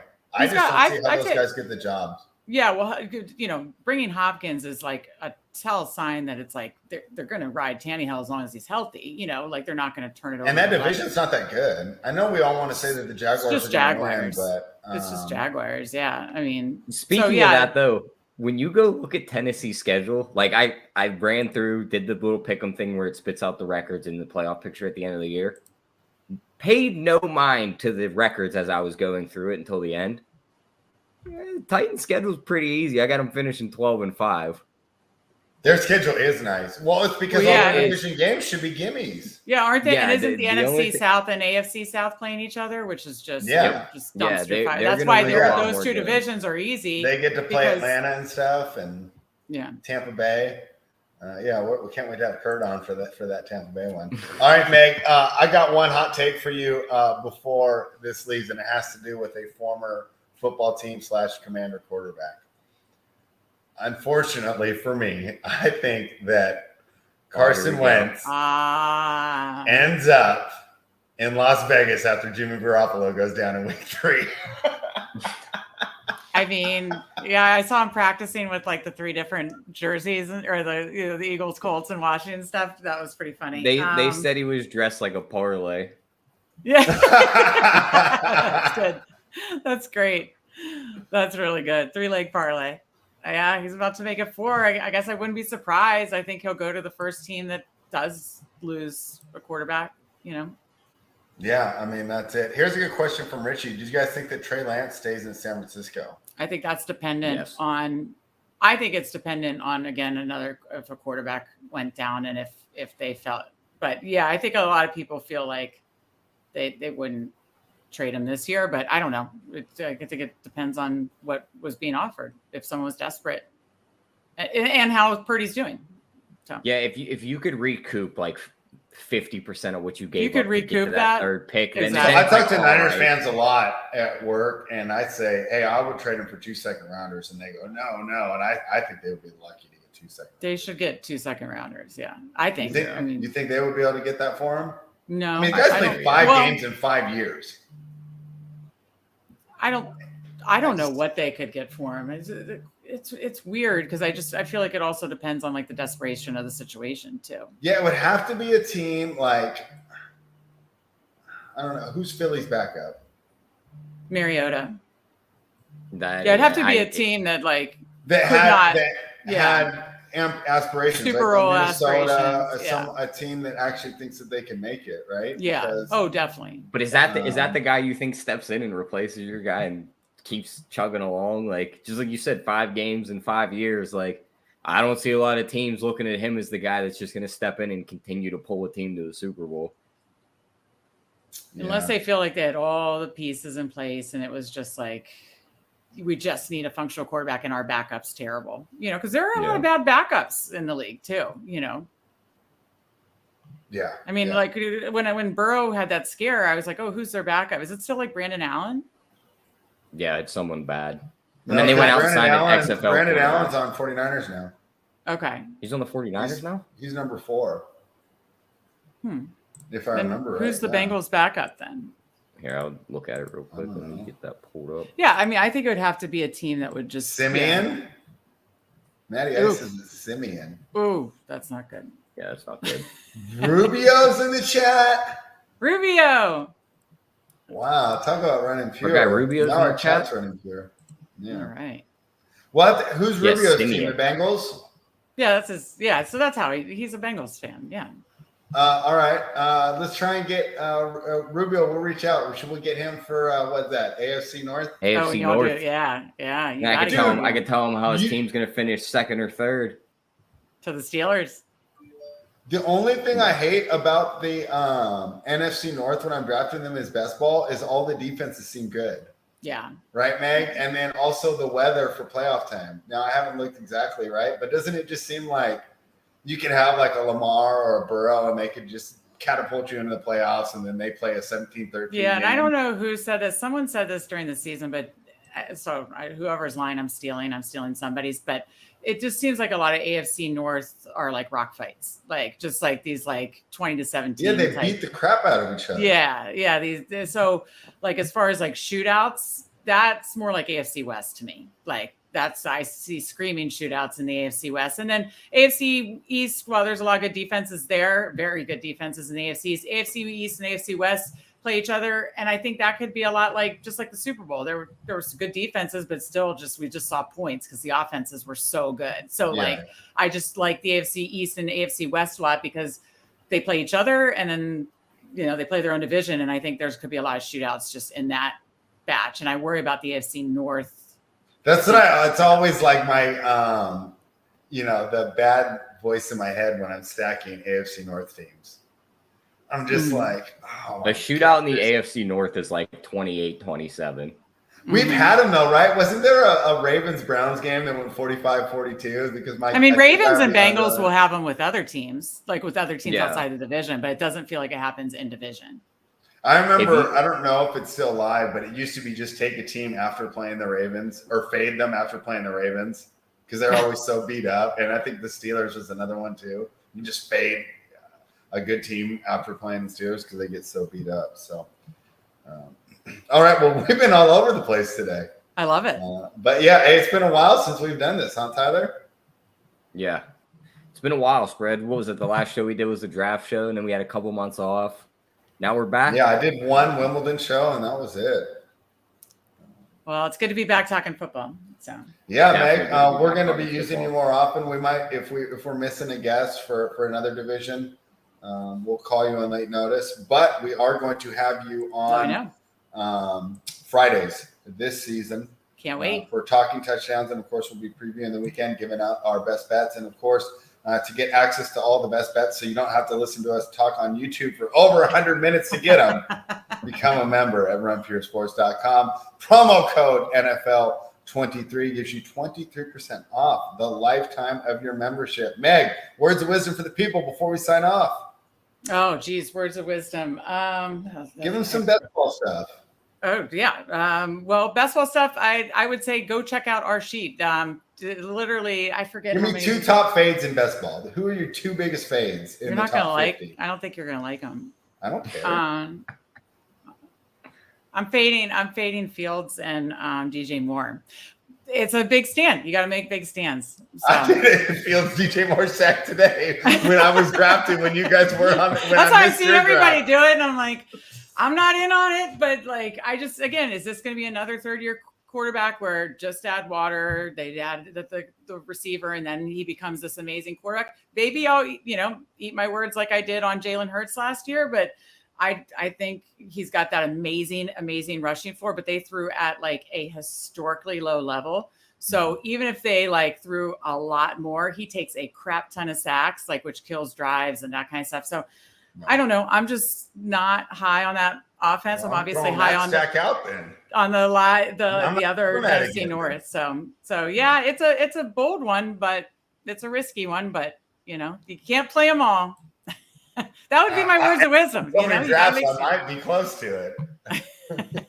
I'm with Meg on Fields. He's gonna stink this year. 30-1 to lead the league in picks. Go bet that on DraftKings right now. Oh, that's a good. Is there one for sacks too? Because that's probably like I don't see a sacks one yet, but I seen he was 30-1 on DraftKings to lead the league in picks, and I went over to FanDuel thinking I was gonna get a better number, and he's 9-1. Oh.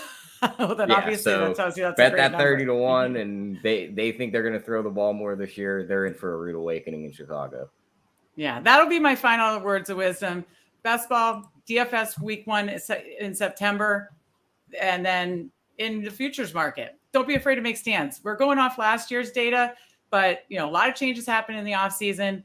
Do your own research, make your own opinions. Of course, listen to us too, and then just don't be afraid to make big stands.